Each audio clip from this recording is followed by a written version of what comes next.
So afternoon, everyone. Thank you so much for joining this webinar on supporting COVID-19 vaccination for inclusion health groups. I'm Josie Garrett and I'm Policy Coordinator at Friends, Families and Travellers. We are a national charity and we work on behalf of Gypsy, Roma and Traveller communities. So before we get started, I'm just going to briefly go over just a few housekeeping topics. So firstly, just so everyone's aware, we are planning on recording today's session. So if anyone has any concerns around this or with sections of the session today being recorded, please just let us know. Either do that in the chat or you can let us know later today and we will not share that publicly. Or you can of course obviously turn your camera off if you don't want to be seen in the recording. If you could throughout the session just keep yourself on mute and pop any questions you have on in the chat. My colleague Lucy from FFT and I will be picking questions up as we go, and we'll have a Q&A session at the end of the meeting. If you have any technical issues or any accessibility requirements at all and are having any difficulties getting into the session, you can send an email across to my colleague Lucy. So that's lucy@gypsy-traveller.org, and she will try and sort that out for you as soon as she can. So we're joined today for the session by a number of speakers who are working on behalf of populations at the sharp edge of health inequality. So we'll be joined by Yusuf from Doctors of the World, who will be speaking on behalf of migrants in vulnerable circumstances. I'll share some thoughts on behalf of Friends, Families and Travellers. Zara from Clinks will be speaking on behalf of people in contact with the criminal justice system. Lucy from Disability Rights UK will be speaking on behalf of people with learning disabilities, and Jason from National Rugby Mugs is joining us to speak on behalf of sex workers. So please do bear in mind that some speakers on the call today may be sharing personal experience, so just please be mindful of this when you make any comments or ask any questions at all. So before we kind of get started, just to give a bit of background and context, it's useful to define the term inclusion health. So inclusion health is a field which seeks to prevent and address the health and social inequalities experienced by groups of people at risk of or living with extremely poor health as a result of factors such as poverty, marginalisation, multi-morbidity, social exclusion, and so on. So the reasons vary by group, but include the effects of stigmatisation and discrimination, the complex nature of health systems, and the effects of the wider social determinants of health. So originally there were 4 groups defined under the term inclusion health, and this was Gypsies, Roma and Travellers, people experiencing homelessness, migrants in vulnerable circumstances and sex workers. However, the term is widely used to refer to populations at the sharp edge of health inequalities as a result of social exclusion and stigmatisation. So this also includes people in contact with the criminal justice system, people with learning disabilities and more. So we know that due to long-standing inequalities in healthcare access and outcomes, these groups experience barriers to services that may impact uptake to the COVID-19 vaccination. And we also know that there are some simple practical steps that services can often take that can address these, and that health and care professionals supporting with the vaccination rollout may benefit from additional guidance to ensure that their vaccination efforts are inclusive. So with that in mind, our speakers today will be covering the kind of key barriers to the COVID vaccination for the groups they work on behalf of, and specific advice on how to address these. So before I pass over to our first speaker, I wanted to briefly hand over to Ranjit, who is from the National Health Inequalities Improvement Team at NHS England and Improvement. And Ranjit's very kindly come along to just share a few insights and updates from where this work sits within the wider work of their team. Okay, thank you. Thanks for that, Josie. Good afternoon, everybody. I'm Ranjit Singara. I'm one of the Health Inequalities lead, and I'm part of a new team that's been pulled together for National Health Inequalities Improvement work. And what we're doing is obviously collating a lot of the evidence and information that's come out of COVID. We've been working very closely with the COVID Equalities vaccination team. People may know because it's been on Twitter, but they've been doing some massive amounts of outreach work, but also they've put together a resource around Ramadan coming up and what Muslim communities need to look at. But there's also been a lot of work with some of the inclusion health groups that Josie mentioned. We've done a lot, but I know that there's still a long way to go to make sure that every vulnerable person is vaccinated. So that work is ongoing, and a lot of the presentations you're going to hear today will tell you a little bit more. But I just wanted to set some context to where the inclusion health agenda that Josie's outlined is going over the next year. And it's a really exciting time because in all the times I've worked on health inequalities has never had such a high profile, both from the board of NHS England and NHS Improvement, but also the leadership across the wider NHS.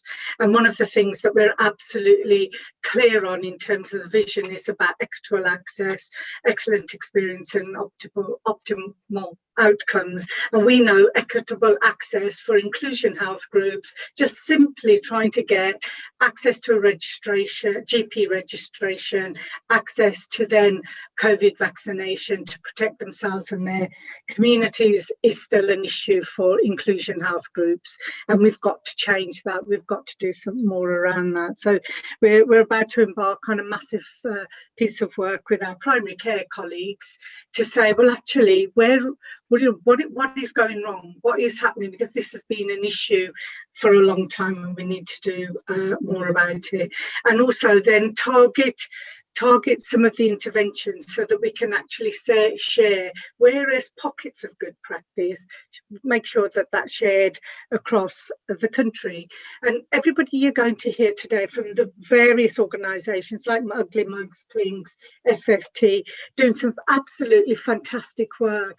But one of the concerns we've always had is that there's a tendency to preach to those who already understand the agenda, and those that really need to make the decisions, make the change, make sure services are more equitable and inclusive, experiences are good for inclusion health groups. They're never around the table. So we've got to do a real narrative shift and start to get them responsible for what we need to do. And I'm just looking at the list of people who've signed up today. You may be somebody who's new to this agenda, you may want to work with us, happy to have dialogue outside of this, but we're making sure that health inequalities under the broader heading of inclusion health under the broader heading of health inequalities has a more strategic focus. We look at delivery, we look at change, and we look at some proper outcomes for these groups, because one of the concerns I do have is if it's always on the margins, it stays on the margins, and you get so many passionate people really driving the change. And COVID has demonstrated that a lot of people are really passionate of making a difference, but then as soon as we're out of everybody's vaccinated, we're back to the new normal.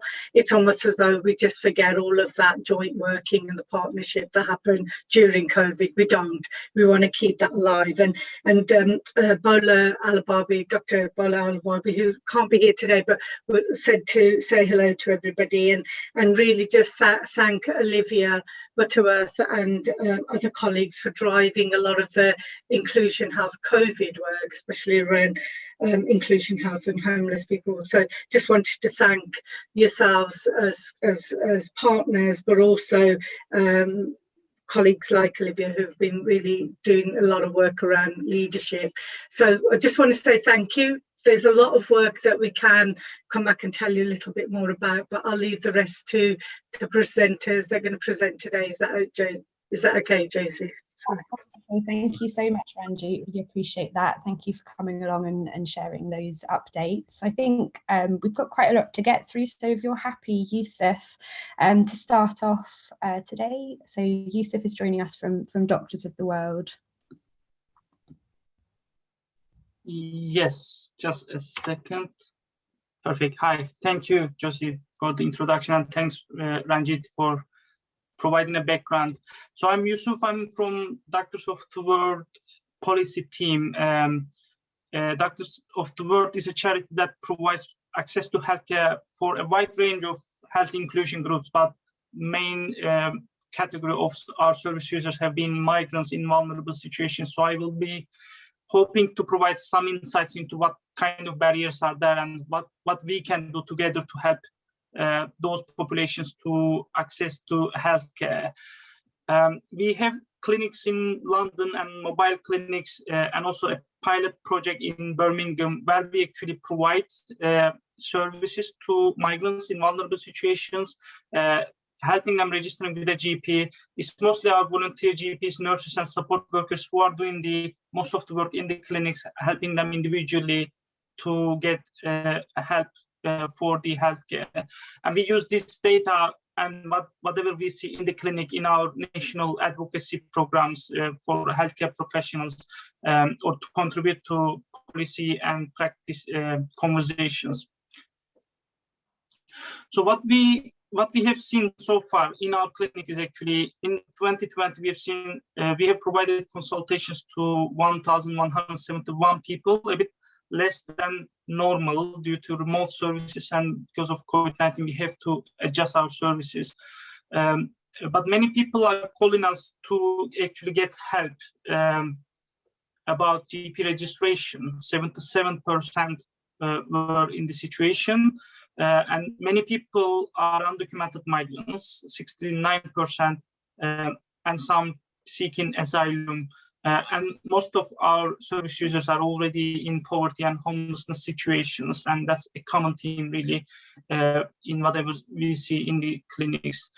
In the clinic, we help them, as I said, to register with a GP. And unfortunately, in 2018, when we tried to look at the data, we found out that actually, even though it's our case workers who are attempting to help patients to register with a GP, we had 17% wrongly refusal from GP registrations.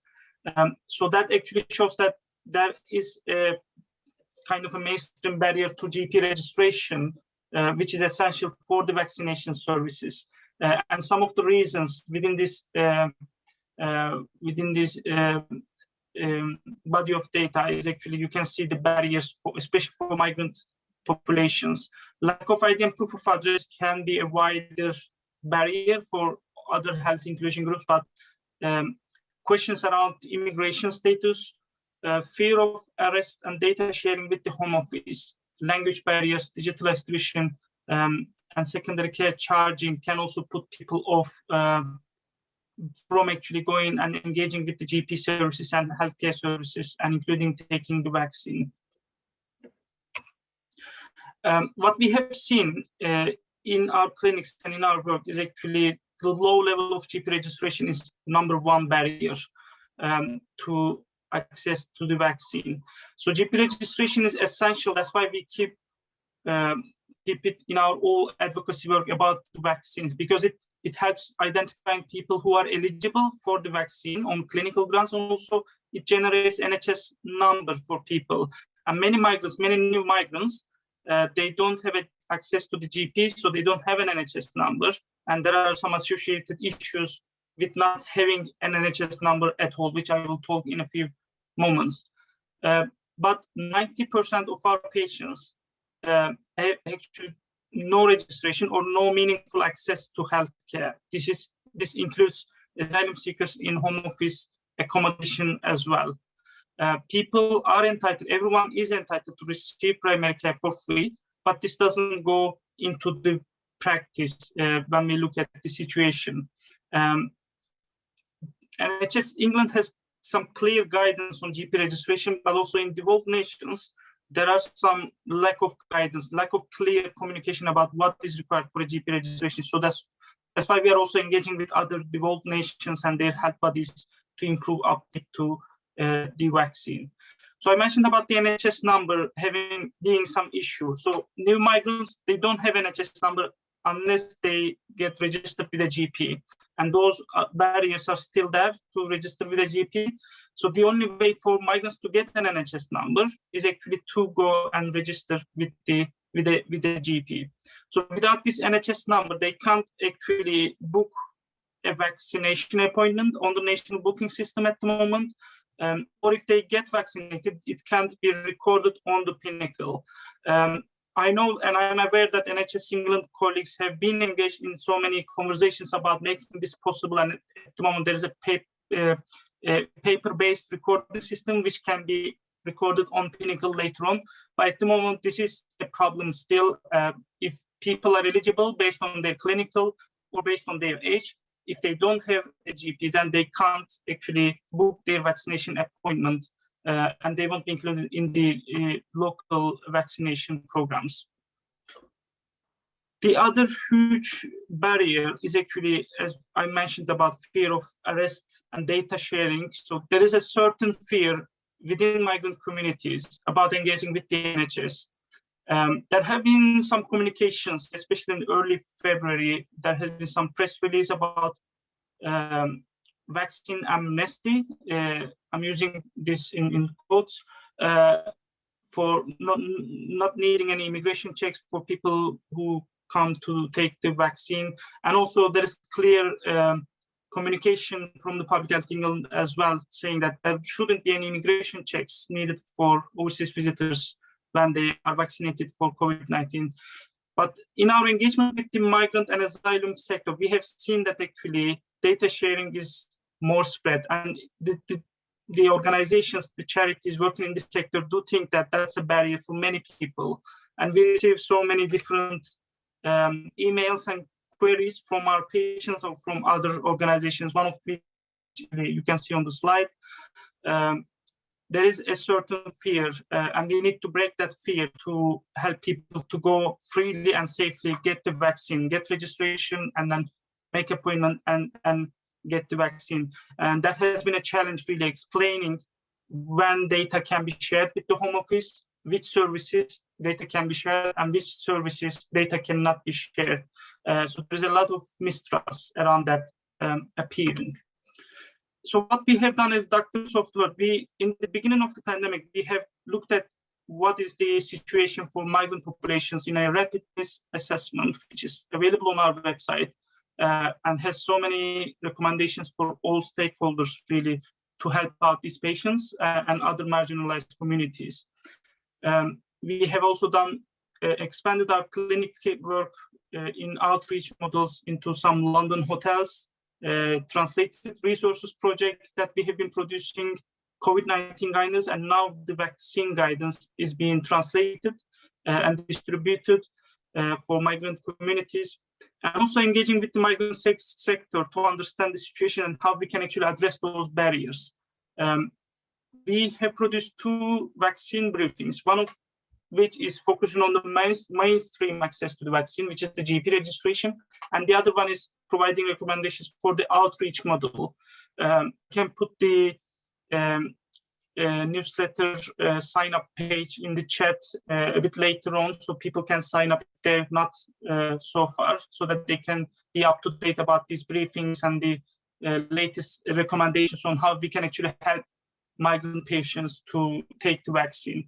And we are in the process of producing vaccine confidence building resources in different languages and also for frontline staff.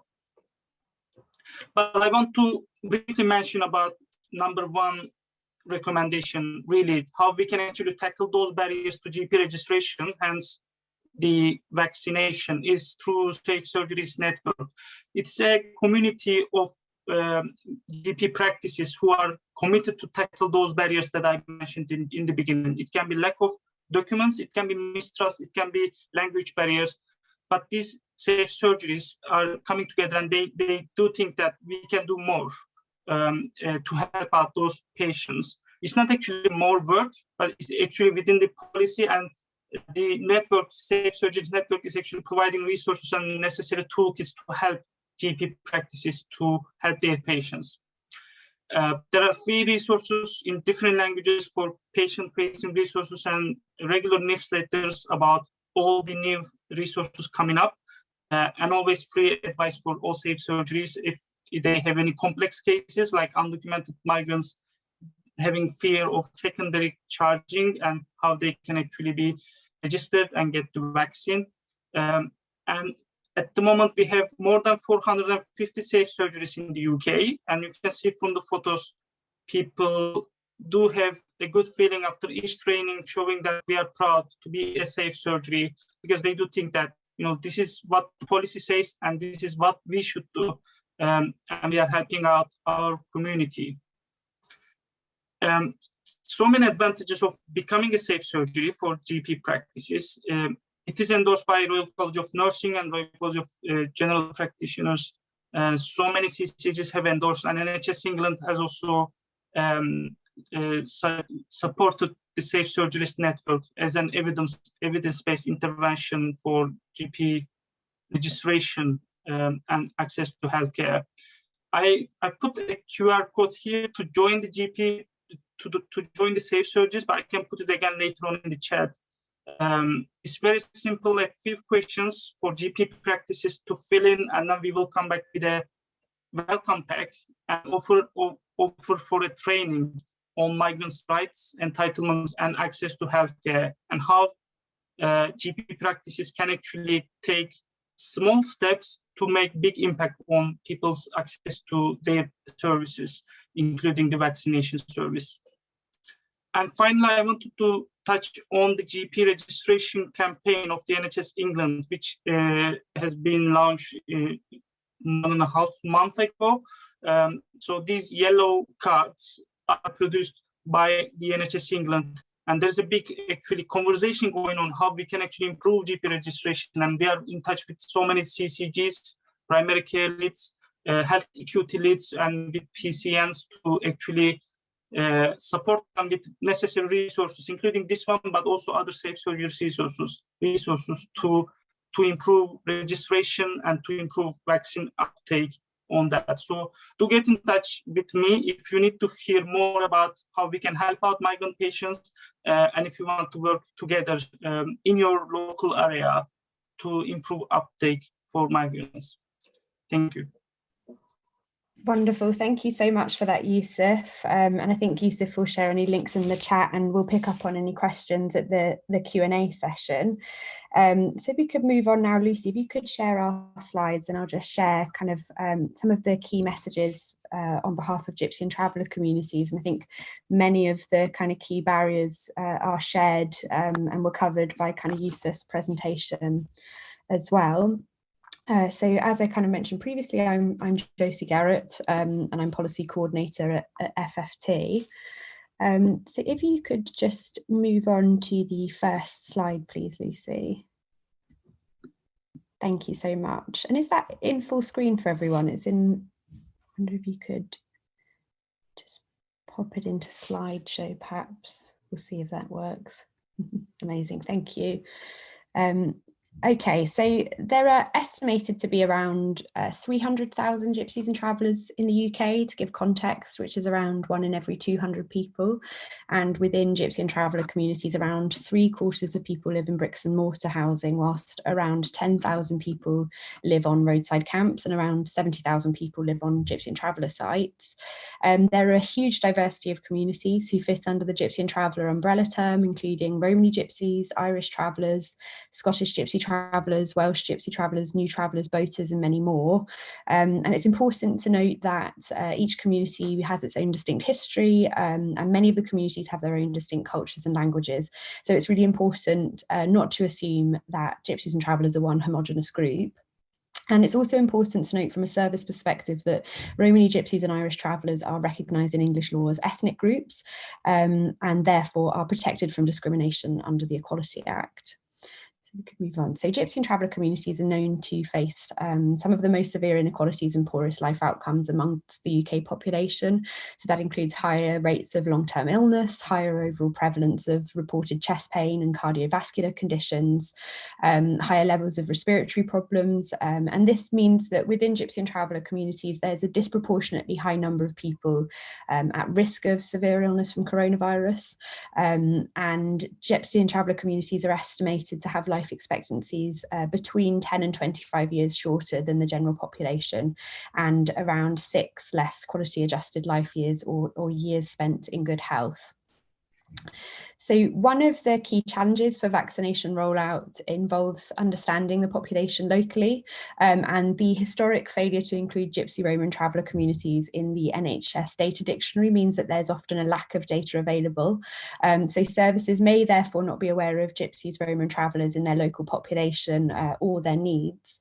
Many Gypsies, Roma and Travellers may be reluctant to engage with official population data due to fear of and practical experiences of discrimination, and therefore official statistics are widely recognised to undercount the size of Gypsy, Roma and Traveller communities. So if you would like to access some data to help you understand the population size of Gypsy and Traveller people in your area, you could refer to page 35 of our guide on tackling health inequalities in Gypsy, Roma and Traveller communities, and I can share that in the chat.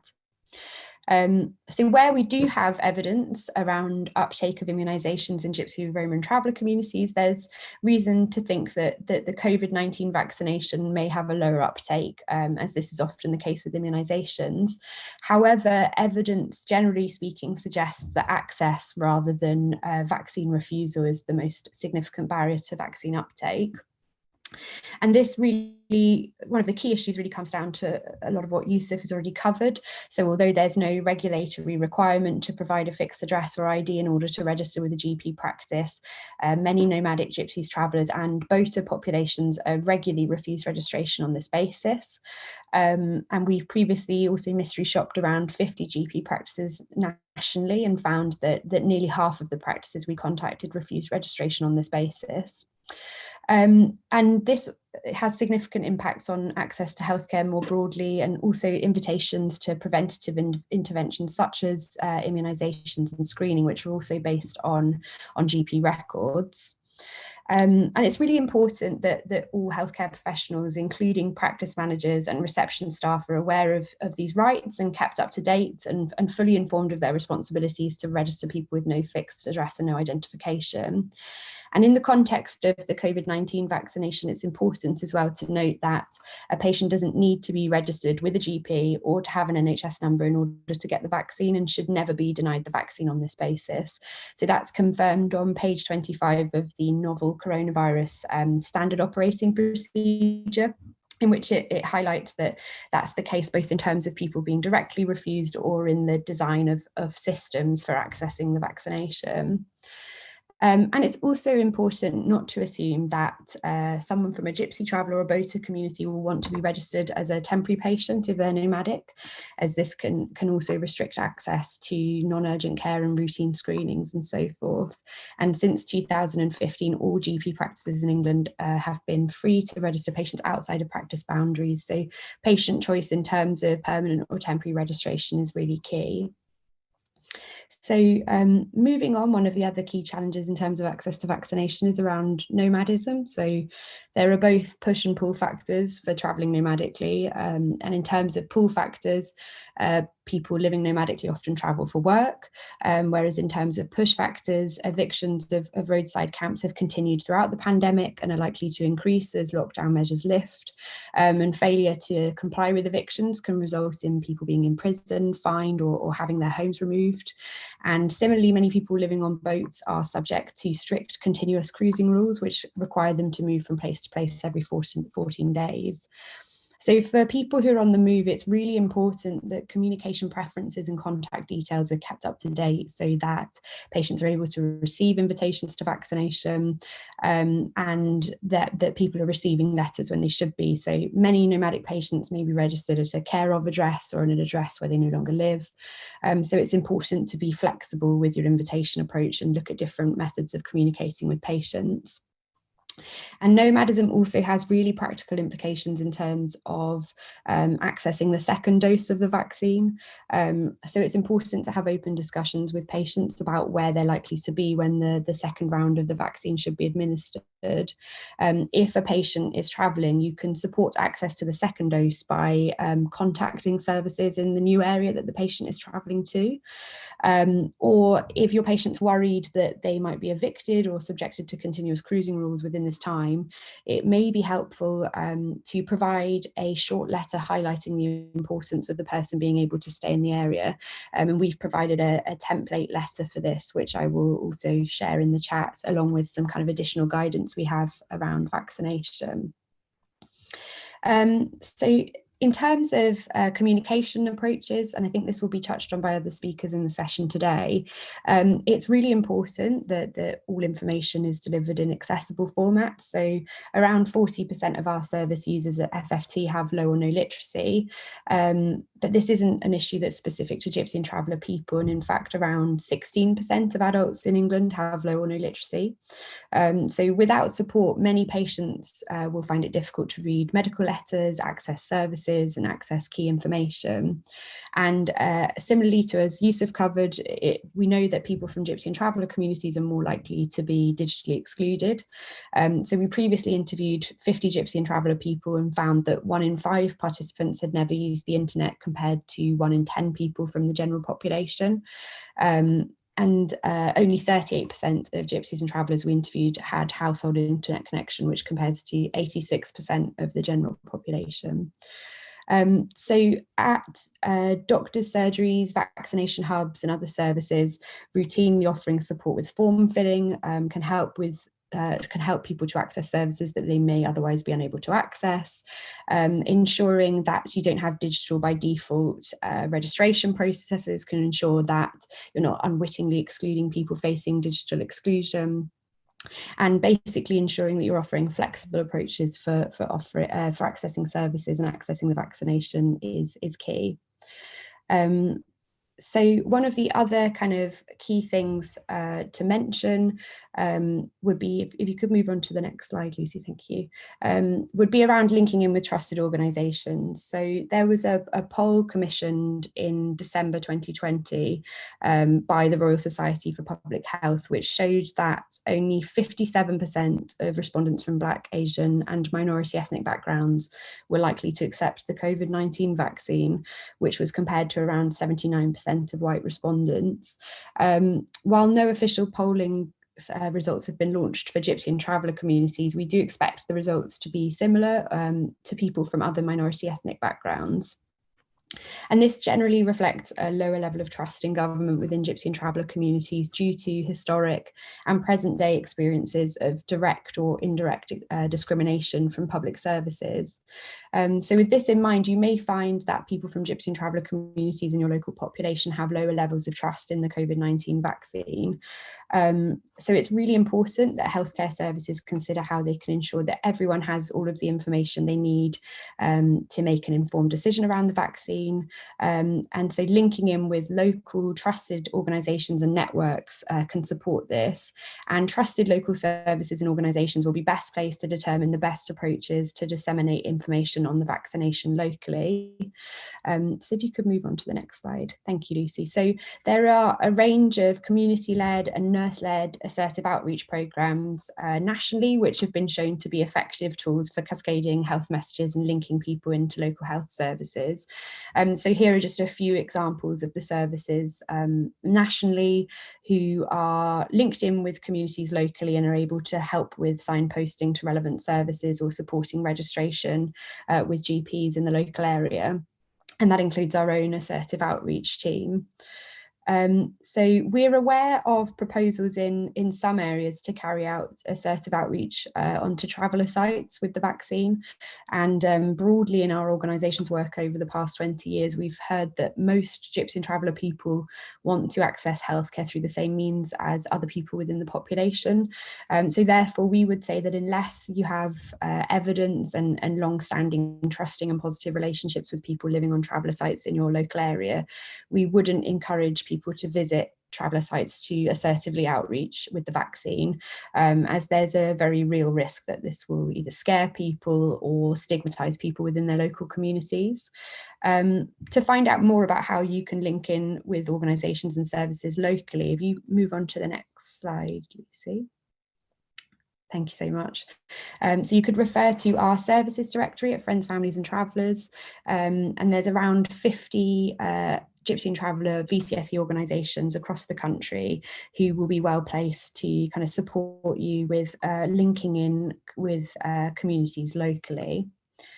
And if you could just move on to the next slide. Thank you. So in terms of good practice, we covered many of these points already in the talk today, but a recent National Institutes of Health research study found that some of the key interventions to improve uptake of immunisations amongst Gypsies and Travellers include protected funding for specialist health visitors. So going back to some of those outreach services that have strong links with communities. Flexible appointment booking, recall and reminder systems, so kind of related also to the kind of inclusive communications approaches. And in addition to this, cultural competency training for health professionals and frontline staff. And just to kind of end on another example of kind of good practice around immunisations. So Friends, Families and Travellers, our outreach team do some work as part of an accredited Royal Society for Public Health Training Centre. And they provide training to Gypsy and Traveller communities on health improvement and behaviour change.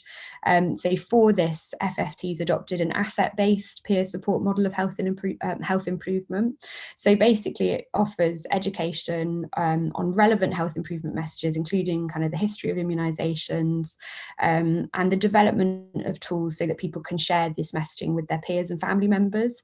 And the training has been developed to be completely accessible for people with low or no literacy, and community members can attain an accredited qualification, which is equivalent to a GCSE qualification at the end. So that's kind of been a bit of a whistle-stop tour, but if anyone has any further questions, please do let me know. I can put my email in the chat as well, and we can refer to some guidance as we go. But for now, I will hand over to Lucy, who's joining us from Disability Rights UK. Thanks, Lucy.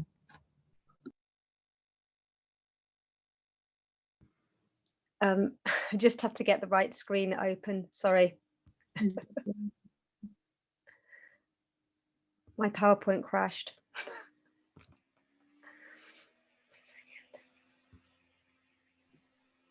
Let us know if you need us to share any slides or anything, Lucy. Oh, that's very kind of you. I think I'm just about to be able to. Here we are. Thank you so much. Thank you for bearing with me, everybody. Just trying to get, sorry. Ah! You wouldn't believe I work in technology, would you? Sorry, I'm so sorry. I'm going to stop sharing a second. It's I'm trying to get the actual thing to launch and then to be able to share the screen. This worked so well in rehearsal.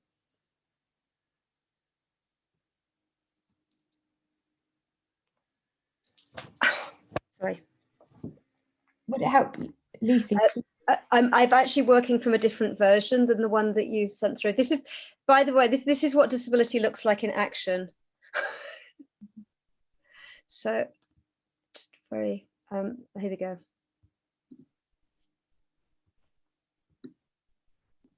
Thank you. It's because the thing that actually makes the slide progress is covered by the interface from Zoom.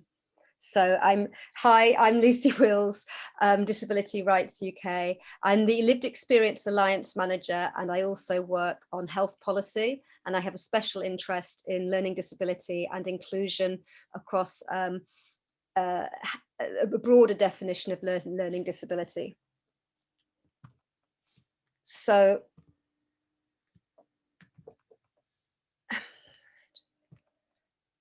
the Lived Experience Alliance, it includes Disability Rights UK, Shaping Our Lives, Change, and the National Survivor and User Network. And we're led by disabled people. So the Lived Experience Alliance works together to co-produce and deliver projects, research, policy insights, and shape and promote user-led and self-directed approaches. And we also amplify the voices of our members and networks at national and strategic level. And that's really important because a lot of the people that we represent have historically been excluded. We're working really closely with across the healthcare systems to promote equality, address health inequalities, and help families and communities achieve and maintain well-being. And we've also been responding to policy calls and consultations within the Health and Wellbeing Alliance, and directly advising NHS England vaccination programme and DHSC on test and trace, on accessibility, and with vaccination working to ensure equity of prioritisation.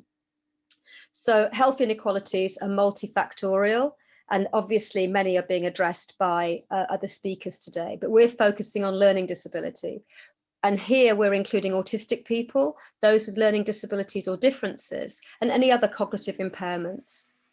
And despite being legally mandated and so critical for this group of people, full accessibility has been one of the most significant omissions from the vaccination programme. But obviously the programme is a significant achievement, and the decision to invite everybody with learning disabilities for vaccination that was made in February was most welcome, but we did have to fight for it. But so now the question remains, are end-to-end accessibility requirements being met? So for example, is the invitation accessible? The letters inviting people for vaccination were quite hard to understand. And there was a huge disparity between the easy read versions and the versions that went out to the public. But most of members of the public, even with impairments, don't know that the easy read are available, or might not think that they're appropriate for them. And also it was very hard for people to know where to get help and support. So we've got a brilliant volunteer service, but that wasn't being promoted enough and in an accessible way. So a lot of the accessibility issues were very siloed. The booking process, there was an assumption that lots of people would either go online or phone somebody. And for some people, neither of those options are helpful. They have to actually have somebody come and help them, or to have a letter that they can understand. You know, it's an offline process. Traveling and actually navigating through vaccination centres could be difficult. So, for example, people have difficulty planning journeys, or might find going on public transport extremely challenging right now if they're not supported. But also the vaccination centres themselves, there might be problems with the signage not being clear, or bright noises and sensory issues that could make communicating and understanding what's going on when you arrive at the vaccination centre very difficult. And then there's the actual screening questionnaire that you're given when you arrive, that asks you some quite complicated questions. And you also need to do a little bit of observation on yourself afterwards in case you do have some kind of adverse reaction. So there's all sorts of opportunities here to provide information that's highly accessible at point of contact, but it seems that it hasn't been done consistently yet. And also booking the second appointment has been a significant point of stress for some people, because booking the first one was difficult enough, but trying to schedule everything, it's been very challenging. I mean, obviously there are brilliant GP surgeries that have been reaching out to people and making sure that nobody's left behind. However, you know, we can't necessarily assume that everybody who's got a challenge with understanding or processing information is known to their GP. So there are simple steps that we put in place. We have to ensure that this kind of critical information is clear and unambiguous, and not just for the easy read versions. Nationally, the national reading range is 9. 17% of people need help with accessing the internet. And it's not necessarily that people can't take in the information at all. It's that they struggle with certain formats or the way the information is presented, especially when it's something as critical as this. And it's also really useful to offer help and support by default. Some people are scared to ask for help or feel ashamed or wouldn't know how to, and that people are supported to speak up. You know, being able to say when something's not right is just as important as being able to participate when things are going well. And also understand that often people with learning disabilities are supporting each other or might be able to contribute in some way. So it's not just about impairments. And of course, it's also about making sure that whatever you do to address accessibility for people with learning disabilities doesn't cause other issues, but also can improve others, because these things don't happen in isolation. So it's the combination of individual circumstances and combinations of impacts that have been quite hard to see being taken into full consideration in the work that we've seen. And the lived experience reports telling us that it's people with hidden disabilities or disabilities that are hard to diagnose, cognitive impairments, undiagnosed learning disabilities, or non-specified communication differences who've had a lot of particular difficulties. And that's especially concerning if they're carers or supporting others. And we think that one of the key reasons for this is that there just isn't enough data about these people, who they are and how they're affected. So there's great research into the impact of COVID-19, but we don't know how many people with learning disabilities have been excluded from vaccinations or why. Often the data we do have doesn't have the detail and granularity we need to measure and monitor exclusions, or only gives part of the picture. And if research and consultations are not actively inclusive, if they're not reaching out and supporting people to participate and to be accessible, then their data can be missed completely. So much health data research is also based on previous data, and that means that exclusions and bias can be carried forward and not addressed. So the research that was released last week on barriers to COVID-19 vaccination by the Office of National Statistics, it's got some really useful data points, but it misses out on issues like accessibility of information or issues around cognitive or individual support barriers. There was another button, an other button that people could use, but that information wasn't published in the final report. And the data about vaccination rates for people over 70, it grouped in together everybody who has a health problem or disability, which has lasted or expected to last at least 12 months, and problems related to old age. That was all in one lump.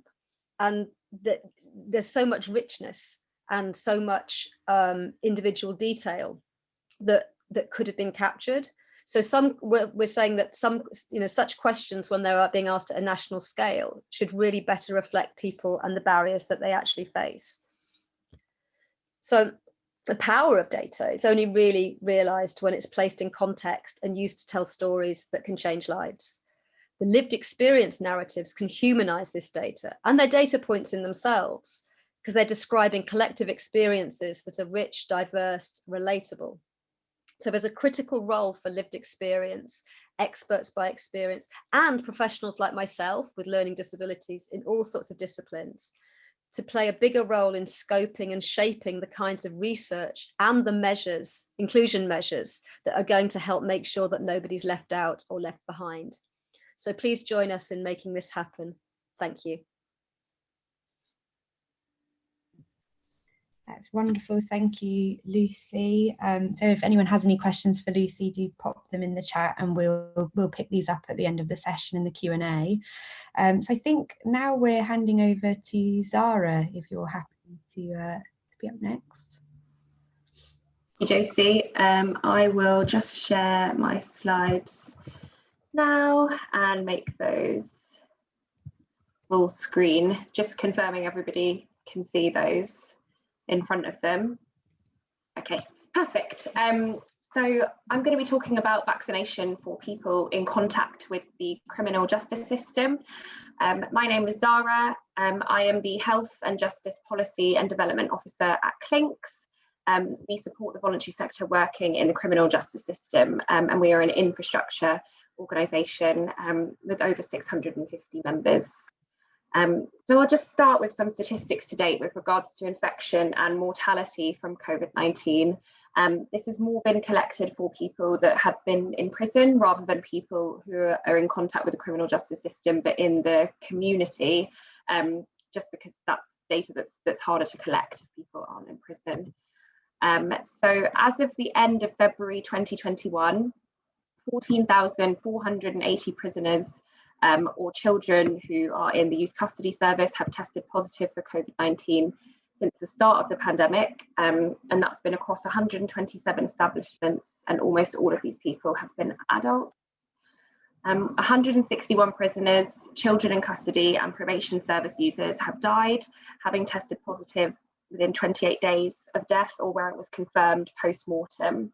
And of these 161 deaths, 118 were people in prison and 43 were probation service users. And of these 161 deaths, 134 were suspected or confirmed to be caused by COVID-19. And of this, 93 were prisoners and 41 were probation service users. And all prisons have had at least one prisoner test positive for COVID-19, and 45 prisons have had 100 or more prisoners testing positive. So just in terms of the vaccination progress, community vaccination for people who are in contact with the criminal justice system, so that's people who are not in prison but are serving a community sentence or are on probation, that began in line with all other people in the community as per priority groups, and that started in December 2020. For people in prison, vaccination began on the 25th of January 2021. And that vaccination is being done exactly the same as it's being done in the community. So according to the priority groups that are vaccinated in the community. For the last thing that we know, only the Oxford AstraZeneca vaccine is being used in prison because the Pfizer vaccine is unfeasible in the prison estate due to requirements of storage and transportation. There's a number of practical challenges related to rolling out vaccinations in prisons, and this includes live outbreaks, staff absences, people who are isolating, logistical challenges with vaccination delivery, and the highly restrictive regime that is currently in place. There is no publicly available data on how many vaccines have been given in prisons. We are trying to work with NHS England to get that data, but we're being told that they're keeping up with the rate that's happening in the community, but we do hope that we can eventually get that data and share it. So earlier I spoke about mortality from COVID-19 in prison, and the numbers that I gave might have seemed quite low, but I think it's really important to reflect on the impact that COVID-19 is having on people in prison. So I'm just going to talk through that a little bit. So on the 21st of January, we wrote a letter to the JCVI and the Minister for COVID-19 vaccine deployment, calling for the prison population, and that's people who are in prison, but also people who are working with them in prison, to be prioritised for the COVID-19 vaccine. And this was based on numerous factors.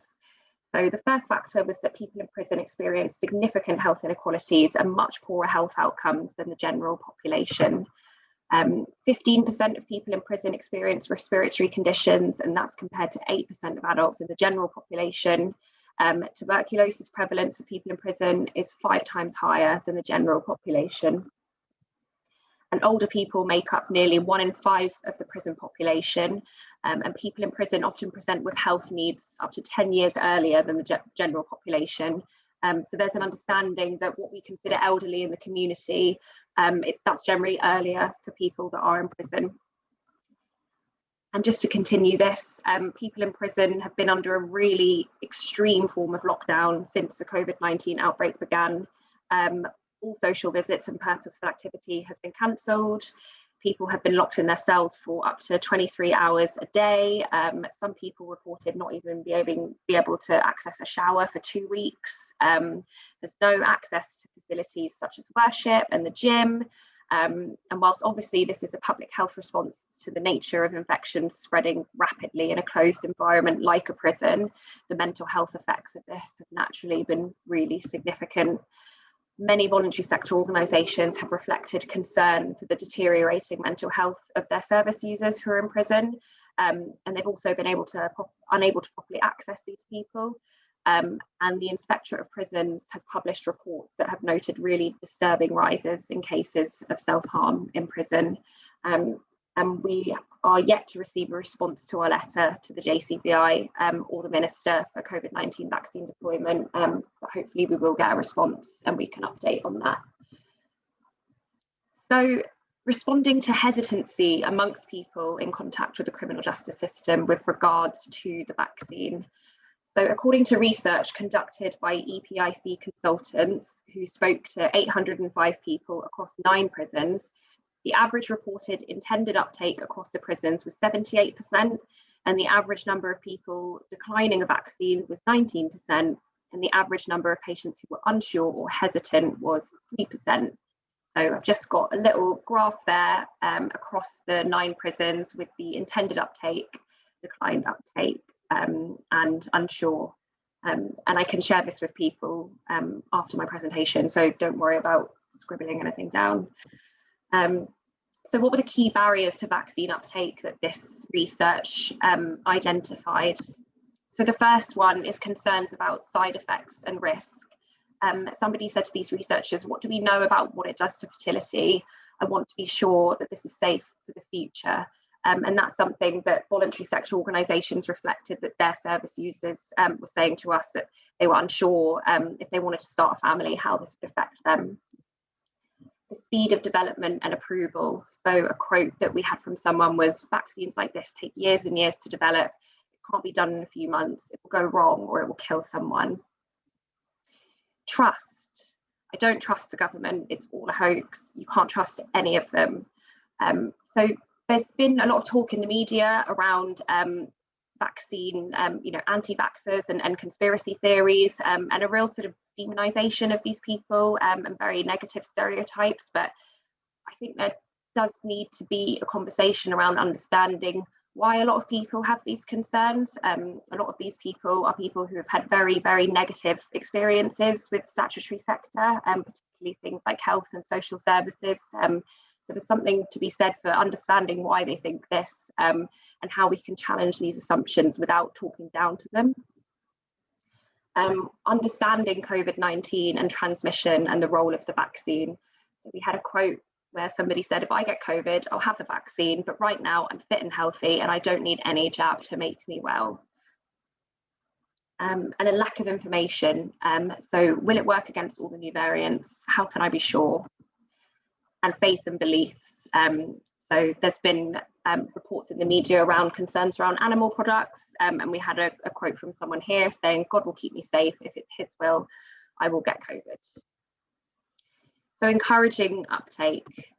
So voluntary sector organisations really excel at delivering services that are informed by an empathetic and holistic understanding of an individual. And as a result, they can build relationships that are often more trusting, especially where people with lived experience are involved in service delivery. And the voluntary sector can work with the government to support people to make an informed choice about the vaccine, but they do need clear and accurate information from the government, and organisations should be free to use this information and mould it in a way that they think is most effective to reach the people that they support. We have over 650 members. We have really big national organisations, and we have really small community-led organisations who often work really closely with their service users and understand them in a way that probation officers in the prison service might not. And there's something to be said about working with these people, giving them material and having them adapt it to speak to their service users as they think appropriate. So if you want any further information, I have some links to some of the things that I cited at the end of my slide, and I'm happy to share this around with people afterwards. And if anybody has any questions after Jason's presentation, happy to answer those then. Thank you. Thank you so much for that, Zara. That was brilliant. And as we've said before, if anyone does have any questions for Zara, please do pop them in the chat. I can see there's a couple already, and we'll pick these up in the Q&A. Okay, so if we could just hand over now to Jason, who's joining us from National Ugly Mugs.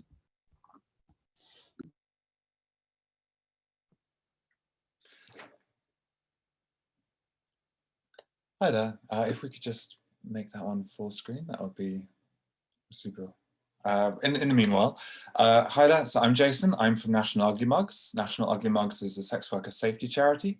So it's a space where sex workers can report to us, potentially if they don't want to engage with the police directly, then there's a way that they can get information to the police, or they could start recording information if they're like general statistics that need to be recorded, or if there's an alert that needs to go out to other sex workers who are part of the NUM membership, then they can do that directly without necessarily engaging the police, because different sex workers have different relationships with the police, and there's an ongoing sort of trust relationship that we're going to explore a little bit more during this talk in just a moment. I'm also a member of UCAP, which is United Kingdom Adult Professionals. So that's about the sort of porn industry. And we'll also be looking a little bit into the relationship between sex work and porn and the sort of blurred lines that exist there, particularly during things like COVID, where people are trying to socially distance, supplement income with different forms. Can we move on to the next slide? That would be, oh, also, I'm a sex worker. National Ugly Mugs places an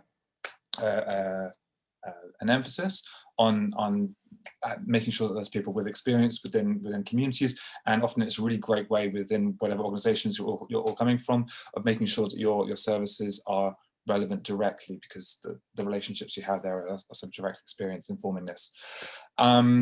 Okay, some of the boundaries to sex workers getting the vaccination have been a number of the topics which colleagues in this presentation have already covered, as well as the ones which are obviously some of the basic ones as far as information going out there in different languages, as well as quite a large picture of the ecosystem around sex work. And this is what I'm going to try and cover with you a little bit today, because a lot of services will say, okay, we provide services for sex workers, but we don't get involved with X. And X might be a political conversation about sex work, or it might be we get involved in sex work on street-based sex work, but we don't get involved with sex work when it's some other type of other form of sex work. And actually, by doing that and drawing lines in the sand between where you engage with sex workers, that kind of contributes to the issues which break down trust between sex workers and the services providing services for them. So that's where issues like COVID vaccination has been a real trouble. We've also seen some institutional issues where there hasn't been allocated funding specifically protected for sex workers getting this vaccination. And again, you've seen in other inclusion health groups that's been a similar issue when it comes to the actual protection of this groups and getting this sort of funding. Sometimes that's quite a deliberate decision. So with sex workers, when it comes to the CCGs and the JCVIs, when it comes to funding for the sex worker community, sometimes that funding is just underneath the public as a general sort of funding body, because then it means that groups are potentially motivated to, in all sorts of ways, against potentially sex workers' rights. It's harder to sort of impact that funding if it's sort of within the sort of more general public sort of pot. Some of the impacts of all of that has been, though, that it's harder to do innovative work. It's harder to make sure that there's funding that's there. So when sex workers are needing things like the COVID vaccination, then you're able to get access to that. There's also been issues when it comes to innovative ways of doing things like HIV testing within the porn sector. We'll look a little bit more into that in a second. It's been difficult because if it's not something that you can do very easily within the public, then how are you able to carve out that funding if it's more specifically for sex workers? And there are some sort of specific different needs there. When it comes to giving services for sex workers generally, you've also got issues like sex workers feeling comfortable when coming into services. Are they feeling like they're outing themselves as a sex worker by simply going to a sex work clinic? Is it a space where, while they're in the waiting room, if their name's going to be called out, that they're going to feel vulnerable, that everyone else around them, even if the other people around them are sex workers, that they will discover a bit about you? Will your name be called out? Is it a space that you're all of these narratives of like, maybe one of these people here is a neighbor of mine, or someone will see me going in here? All of these sort of issues with stigma influence when people get engaged with these services. On the slide, you'll see obviously there's a whole bunch of other issues as far as like staying in touch with sex workers when they're using burner phones, so that can be difficult keeping in touch. Also, even terms like sex worker as a term in itself, different parts of the community are comfortable with that term and different parts aren't. Some people will, for example, some people will call themselves an escort. Some people will call themselves working in a brothel, or they call it a parlor. There's different terms, and it's important to make sure that different parts of the community are able to self-identify and actually have a wide space for people so they can take the bits that are relevant to them without necessarily feeling sort of pigeonholed. One example of this is, I work in porn as well as in sex work. Many different people in porn will also see clients, and they'll keep that part sort of very discreet, because there's a kind of glamour at times, glamour like surrounding the porn industry, but perhaps the individual seeing clients is something which they keep more discreet. It doesn't mean that they're not needing to see services which cater for all of those things, but actually giving a grey area where people can self-identify as a sex worker means that you're able to give care pathways wherever they're involved. With more of an attitude for that, then actually it'd be easier to also give access to things like the COVID vaccination, because if you're taking care of the porn industry, where people are sort of adjacent to different parts of the industry, you're able to make sure you're also engaging with them no matter how like far into their sex work career they're in, because certain parts of the industry people are more likely to engage with when it comes to institutions. Parts like porn, people are a bit more comfortable coming for regular testing because testing is required for a lot of your work, whereas it might be a little bit longer before you're actually talking about being a sex worker in other sort of settings. So actually breaking down of these boundaries and saying it's more about what the sort of peer-to-peer conversations are is part of how we get to the place where we can get to people where they're at. Okay, so let's have a look at the fact that across the country, with the fact I said before that there's funding which isn't particularly protected for sex workers. What that's meant is a lot of clinics across the country have realized that sex workers are working continually throughout COVID, because sometimes sex workers don't have bank accounts, they struggle getting a bank account, or they don't have a tax history, or all sorts of complex reasons which mean that they've been not eligible for the sort of support programs which have been provided there by the government, meaning that they've been working continually throughout COVID in order to support themselves. Because of that, clinics in different places around the country have been providing sex workers, or been trying to provide sex workers with vaccination access. But because it isn't like structurally like set up that way, it's been a space where sex workers don't know where they could go to get a vaccination. Sex workers don't necessarily, people who are providing that care don't know if they're going to be fired by doing that. There's no ways, again, of promoting, there's no, like, it's all very sort of a regular, real postcode lottery across the country. Like the fact that sex workers are now involved in understanding what the boundaries are in healthcare to providing this shows that something is wrong, because sex workers are in a situation where they should be getting care provided for them, and their care's being like the thing that they're able to focus on, rather than actually understanding the national healthcare services and the difficulties that are happening there for providing care they need. Okay, I'm going to move. Okay, I'm going to touch on decriminalization for a moment here now. So I said at the beginning, it's important to understand the ecosystem that sex workers find themselves in. At the moment, there's quite a large debate happening between how sex work should be handled legally. And what's happened is, it's meant as a community, we generally don't trust any organization unless they are unless they're regularly and consistently publicly saying that they are for the decriminalization of both the sale and purchase of sex work. And that's because the organizations that haven't been saying that tend to be in some way seen as contributing to either pushing for the criminalization of sex work, or the criminalization of purchasing of sex work, or other sort of strategies, or the regulation of sex work, which would mean sort of the police have kind of control over sex workers. All of these are sort of approaches that the sex work community generally feels is not an approach that you would accept in other forms of work. And so actually it's not a good way of reducing harms or risks in the sex work community. For example, how do you get rid of human trafficking in a different field of work? How do you get rid of child sexual exploitation in other fields of work? You actually make sure that the people that are involved in that industry are able to stand up for themselves and say and give support to others without fear of arrest themselves. Okay, so to unpack that, I'm someone who has epilepsy. If I were to have a seizure in front of a client, would that client feel okay calling 999 to get me help? Or would they disappear, close the door, pretend that they were never there, if it was in a country where it was illegal for them to be purchasing sex? In that situation, it's quite likely that that person wouldn't want to risk being arrested, or fear of risk being arrested, so maybe disappear.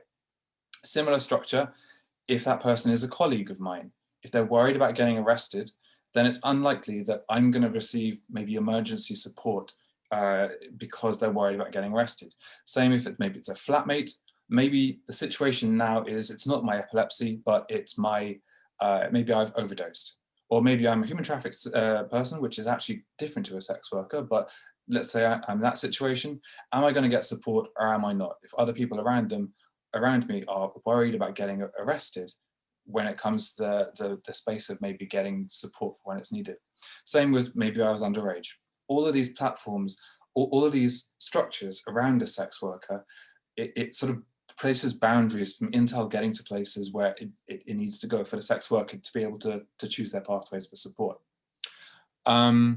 Let's move on to the next. Onto the next slide. But the main thing to remember from that issue is with engagement, it really makes a big difference standing up for the decriminalization of sex work. And you'll see organizations like Decrim now at the moment are doing quite a lot of movement on that, and that being an active part of how clinics can maintain trust between engagement with sex workers and not when it comes to sharing things like COVID vaccination access.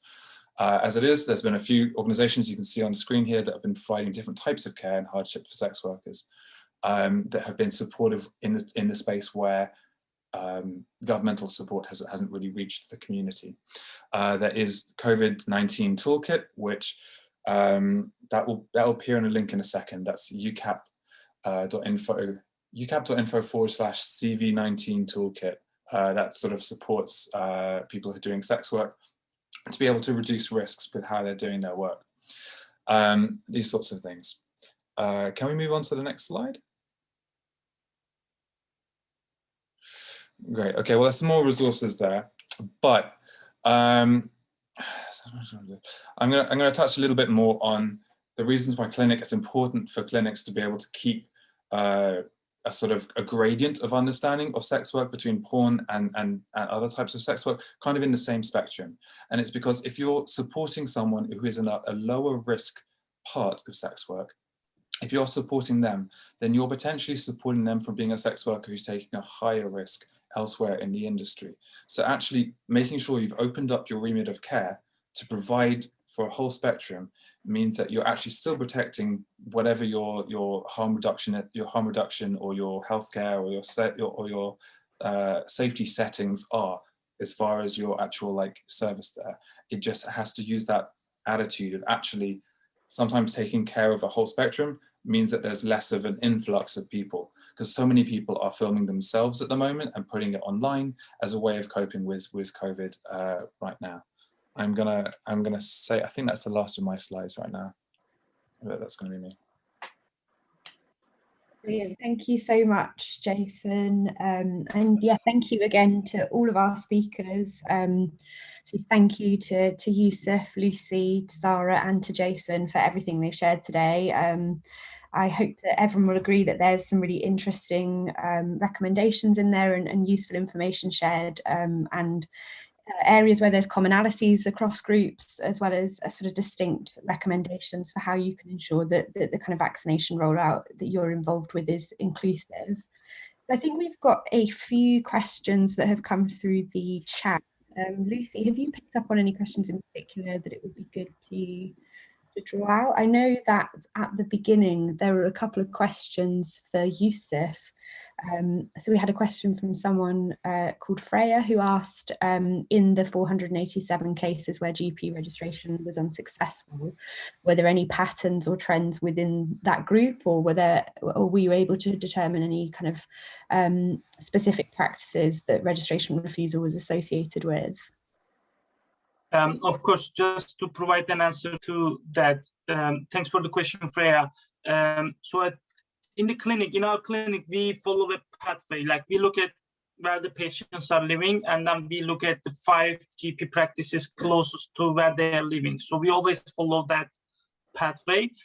So we don't choose practices. There is obviously at some point that there is, we came to realize that some practices show a pattern of refusing based on lack of proof of address or lack of proof of ID, or questions around immigration status. So these 3 are well-documented reasons really.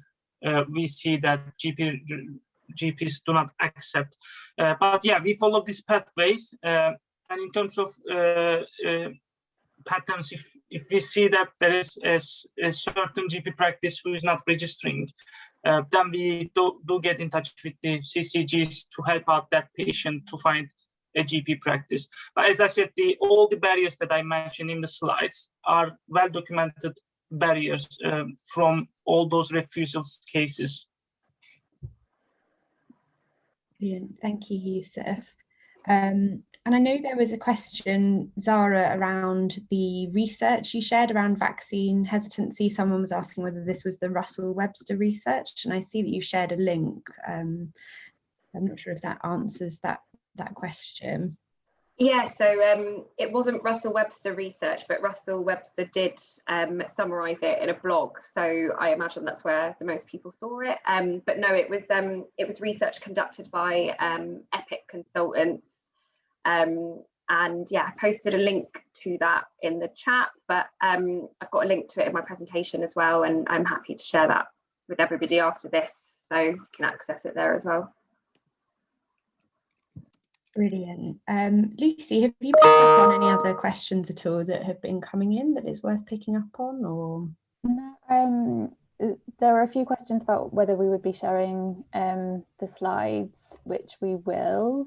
But no, I think other than that, that was it for questions. So if anyone has any now, feel free to put your hand up and we can unmute you.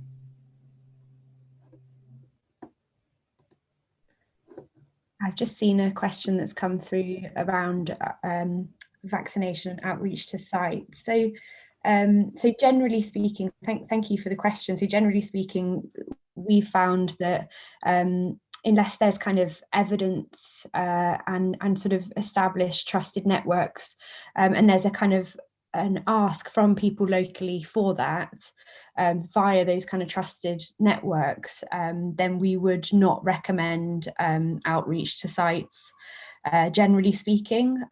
So I can share the link actually to our services directory in the chat as well, so that people can take a look at different organisations and services working nationally with Gypsies and Travellers. So we would typically advise that you aim to kind of link in with services to kind of see what the best kind of approach would be locally. And I'll share the link to the services directory now.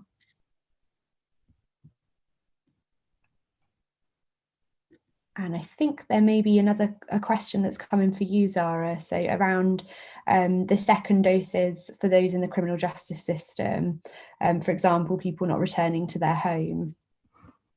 Yeah, so we've been having meetings with NHS England about that specific issue, because we were really worried about people having their first dose in prison and then going off and nobody having a clue where they were. We've been told that there is a system in place to ensure that when people are released, they're tracked down to where they're going, and they're registered with the GP where they're going, and that is where they will receive their second dose. Unfortunately, I don't have any sort of paper information to show you with regards to that, but we are being told that it has been picked up and considered by HMPPS and by NHS England, and that they do have systems in place to ensure that people do get their second dose when they're released. Brilliant, thank you, Zara. And I can see that we've had another question just around sending the slides by email. So yeah, if all the speakers are happy to share their slides, then we can send them out to all the attendees via email after the session. I've also seen a question that Lucy's shared from earlier on, asking whether there's an issue around primary care networks receiving payment if a resident is not registered with a GP. So I am aware that there's been some kind of local systems in place where there's been payment provided to support registration for people with no fixed address and no identification, as a kind of incentivisation process So it may be related to that, but I wonder if anyone else on the call knows anything specifically around payments for primary care networks if someone is not registered with a GP. I think it may be related to some kind of localized work to try and incentivize registration, particularly for people experiencing homelessness. I think it was kind of piloted, but I'd be interested to know if anyone on the call knows anything more around that. Sorry, do you want me to say anything, Josie? In terms of, so every year we issue, primary care team issues something called the QOF, the Quality Outcomes Framework for Primary Care. And within that covers everything that GPs will be paid in terms of registration and which groups to target. So I think this year there was a focus on learning disabilities and take up of COVID vaccination. So we've already got certain mechanisms in place, and obviously that goes to GPs, but it also obviously PCNs will pick up a federation of GPs working together as a collective. So in many respects, I'd see inclusion health groups under that umbrella of what's already there. I doubt if there are pilots for incentivizing, there'd be more targeted piloting. But actually, what we're trying to do is, rather than people from inclusion health groups having to go to certain in any one geography, going to certain inclusion health practices, we want the whole of general practice to be open to people from inclusion health groups, so that people don't have to travel 6 miles to go to a practice where they're treated as a human being, as opposed to their local practice who won't consider inclusion health groups because they're too complex, or all the different reasons that they come up with. So it's making sure that general practice is fair and equitable for everybody in terms of access, not cherry picking the people you want to actually see. So those mechanisms are in to make sure that access is open to everybody. But if I've missed something, I'm happy to pick it up with primary care, Josie, if that helps. That's brilliant. Thank you so much, Ranjit. Yeah, and if anyone does want to follow up on that, you can contact me via email, and we can I can keep in touch with Ranjit around that. But that was really useful. Thank you, Ranjit. So I don't know if anyone else has any questions at all. Jason, did you want to add something? Yeah, so I mean, it's sort of follows on slightly with that. It's that there's a similar sort of dynamic with when it comes to the porn industry, and certain clinics have taken into their own hands whether they charge or not for HIV testing. And sometimes the results of that has meant that sex workers in the porn industry have travelled a really long distance across the country just to find out what going to testing that is affordable for them. And this anything which sort of has a structure where there's kind of a postcode lottery of where you're getting different service, obviously has this issue of not only undermining trust, but getting people traveling a long way, and particularly during COVID when people are supposed to be avoiding using public transport in different ways. All of these sort of factors have come into play. I know it's a parallel, it's not quite the same, but it's something that I've seen for a while. Is some clinics will say, okay, you're getting your health certificate so you can do your work, but because it will.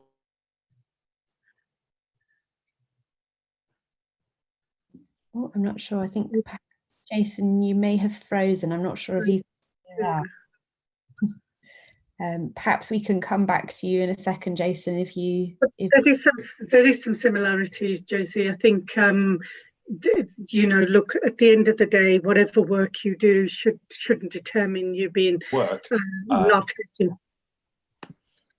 Sorry, Jason, are you on? Your screen froze. Would you? Can you still hear me?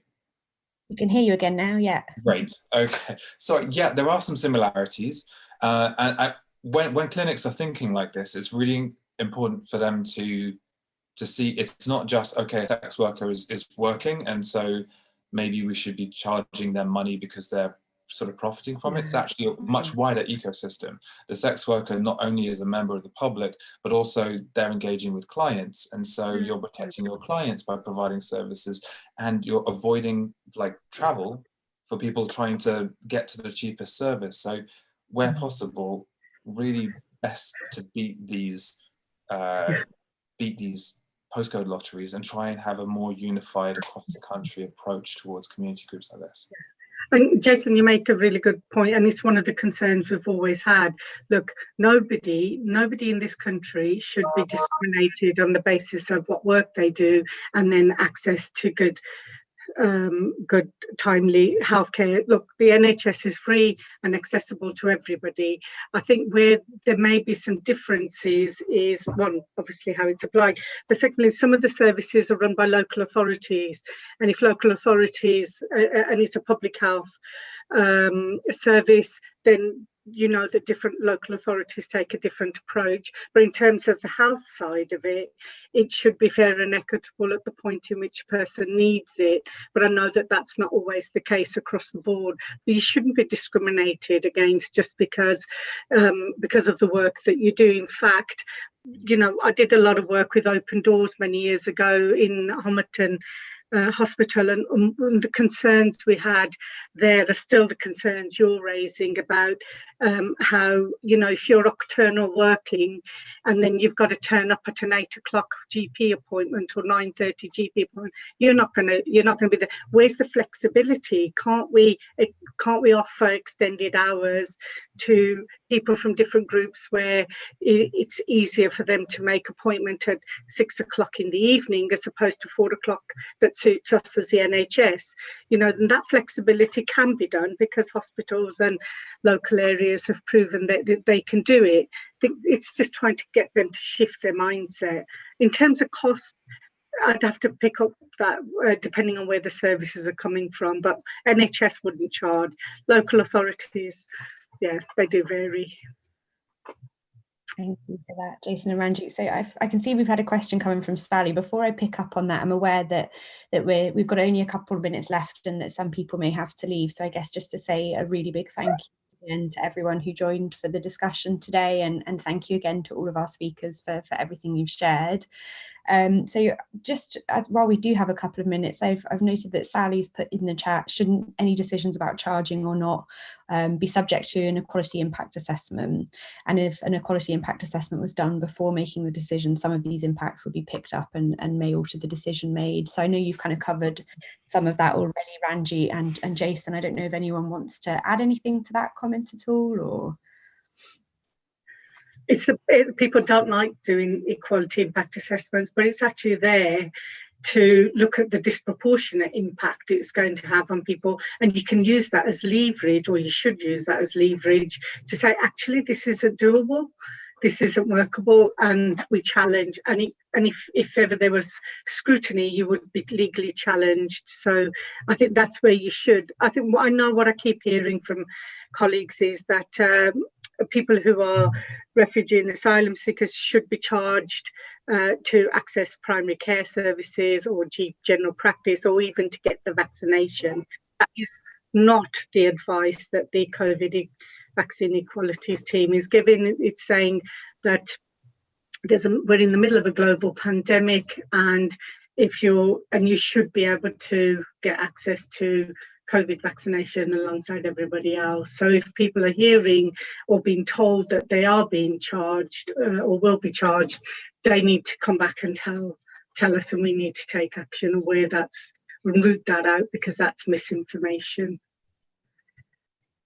Brilliant, thank you, Ranjit. Did you want to add something? Just quickly following on Ranjit's point, there is already charging for secondary healthcare services for some migrants who are undocumented or refugee asylum seekers.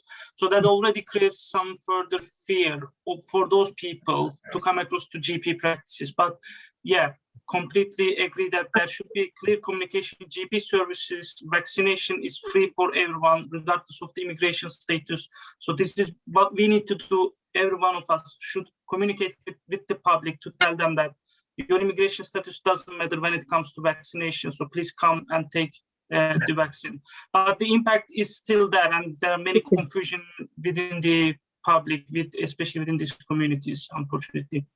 Yeah, I think what happens, Yusuf, is that people don't understand the difference between secondary care and primary care, and you know, I suppose you're right, absolutely. I know you as doctors of the world have in all your literature really tried to get that clear, that this is what primary care does, this is what secondary. Unfortunately, we can't do anything about secondary care, but actually at primary care you will get access and you will get a vaccination. And also I think people have been told that if they get an NHS number, then that will go direct to Home Office around immigration status. You know, I know that that's stopping people from coming forward as well, and it's trying to get the messages out to say, no, the Home Office won't be informed. We just want to protect you and your families by making sure that you have the vaccination. Brilliant, thank you for that, Ranjit. So I think now we will draw this session to a close. So thanks so much again for everyone who's joined us today. I hope you have a lovely rest of your afternoon and your evening. And if the speakers just want to kind of stay on the call for the next couple of minutes, we could have a quick debrief after the session if you're able to.